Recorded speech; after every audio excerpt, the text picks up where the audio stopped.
Hello guys, आज चाहिँ म बिहानै उठिसकेँ। अब उठेर चाहिँ मेरो हाम्रो चाहिँ वहाँ टिका लाउने त्यो प्लान छ साथीकोमा। अनि म चाहिँ उठेर भर्खरै 10 बजीतिर उठेर कपाल चपाल रोल गरिसकेँ। अब चाहिँ हल्का मेकअप गर्छु अनि त्यसपछि जान्छु म। त्यसपछि म तपाईँलाई देखाउँ। फाइनल्ली मेरो मेकअप चाहिँ सकियो। मलाई धेरै गर्न चाहिँ आउँदैन, जति जाने त्यति जति जाने हो उति गरेँ मैले। यहाँ राम्रो पनि देखेको छैन होला। अनि मैले चाहिँ खास यो आई मेकअप र लिपस्टिक अनि यता अलिकति त्यो ब्लस मात्रै लगाएको हो, मैले फाउन्डेसनहरू लगाउँदिनँ। फाइनल्ली म चाहिँ निस्केँ। आजको वेदर पनि एकदम राम्रो छ। हिजो चाहिँ दिनभरि पानी परेको थियो, आज चाहिँ मौसम पनि राम्रो भएछ। चियालो मौसमले चाहिँ चिसो चिसो हावा चल्यो। मेरो आज के भयो, आँसु आएकै भयो एउटा आँखाबाट। अहिले त चिलाइ जस्तो पोले जस्तो के हो भयो। निधान नपुगेर हो के जस्तो। अब चाहिँ म पुग्न लाग्छु। ऊ त्यो चाहिँ पहाडीपट्टिको घर हो मेरो चाहिँ। आज बिहानदेखि जो कति 3:30 बजीसम्म चाहिँ मोबाइल हेरेर बस्दासम्म चाहिँ मेरो मोबाइल के अरे डाटा चलेको थियो। अहिले चाहिँ मेरो बिहान उठेर डाटा अन गरेको, डाटा चलेको छैन। अब खबरै थाहा छैन क्या को सन्ध्या हेर्ने आउँछ भने। म सन्ध्यालाई बोलाउन नि गएन किनकि म ढिलो भइसकेको थिएँ। अनि अब यिनीहरूले मलाई के भनिसक्छ, के गर्ने होला। अब मलाई घर पनि थाहा छैन खासै। एकचोटि चाहिँ आएको, त्यही हो भन्ने नै थाहा छैन, के गर्ने होला।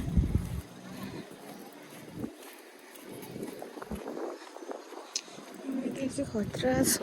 खाना खाइसकेछ। हामी चाहिँ यो मासु खसीको मासु बाँकी पुलाउ पनि रहेछ।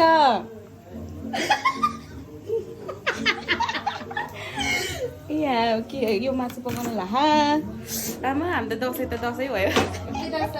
ह्याप्पी दसैँ। घर जाँदासम्म त ह्याप्पी दसैँ। जमाना त खत्रै भइरहेछ त अलि त गर्दा त। बान्ने होइन यसलाई जमरा राख्ने मान्छे, टिका बनाउने मान्छे।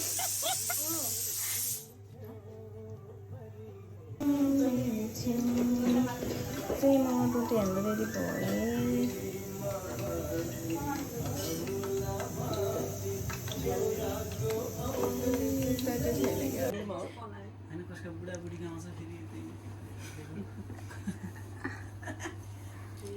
ल सन्ध्या ल अलि यता आउनु म फेरि निधा थाहा भएन हौ।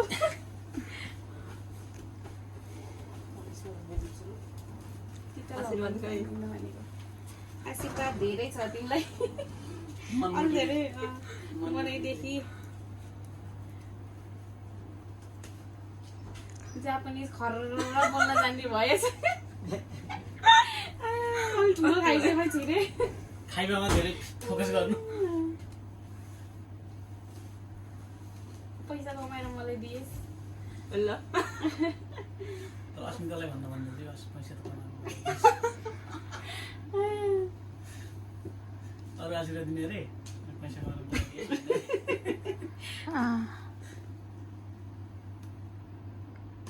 यसको हेर्नु ल राम्री भयो ल। ढोका मलाई भाग्यमा नि खुट्टा दिनु पर्ने थियो। ल भयो है, खोलेर दिनुपर्छ नि। भन्नु न केही न के भन्ने होला। मन पऱ्यो भने चाहिँ अलि धेरै पढ। कोरियन खर्र भाषा जान्ने हो। अलि धेरै पैसा कमाउने खाइसकेमा छिर भनेको मान्नु। भनेको मान्नु। अलि धेरै पैसा मलाई दाइले दिसन कि खासै आसे पैसा धेरै कमाएर फेरि खातामा राख्न मलाई दिनु ल। ल भाग्यमानी हुनु। के गर्नु बिन्ता अलि मोटाउनु। अलिक मोटाउनु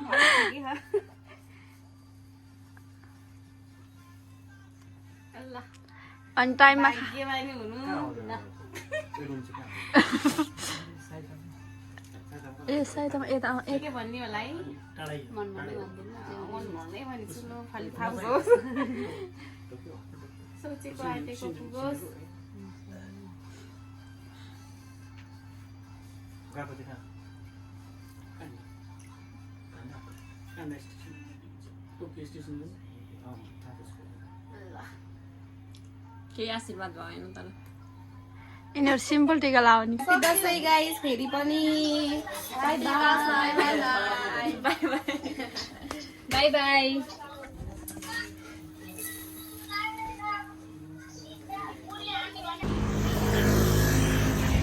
फाइनली म चाहिँ टिका लाएर खानासाना खाएर निस्किसकेँ मेरो हालत यस्तो हो सबै रातो रातो रातो भइसक्यो हो वेदर पनि यस्तो हो कपडा यस्तो साझा पनि हेरेर के रुखहरू काट्यो रहेछ यसमा फेरि रुखहरू काटेर हो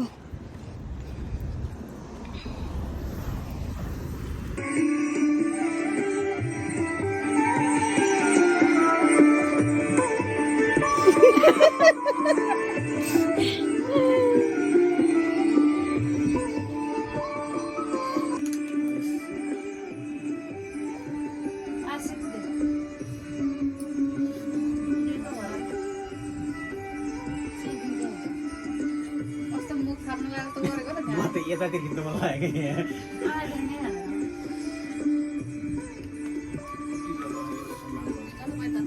उचाइ के को यता गरौँ त हो यसो ओरे ओरे ओरे हप्सी त कहाँबाट आएको हप्सी झाडाको त्यहाँ एउटा आसी हाल्नु त बेना ए बाजार चिनी हालेन नि त यसको टक्क बस्छ है बाबा मम्मीलाई टक्क काला कोट र त्यो छाते टोपी लगाइदिएको काला छाते टोपी टक्क लगाउने पढ्ने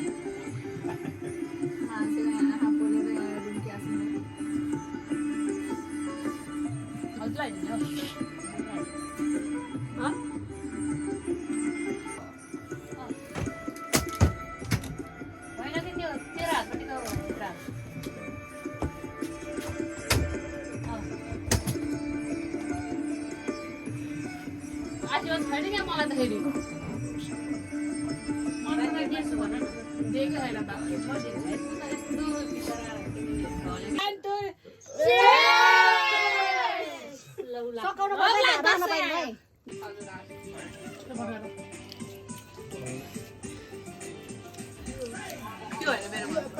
उता गरिदिनु हो त बन्द गरिदियो पूजा गाजरले त सुहाउँछ होला नि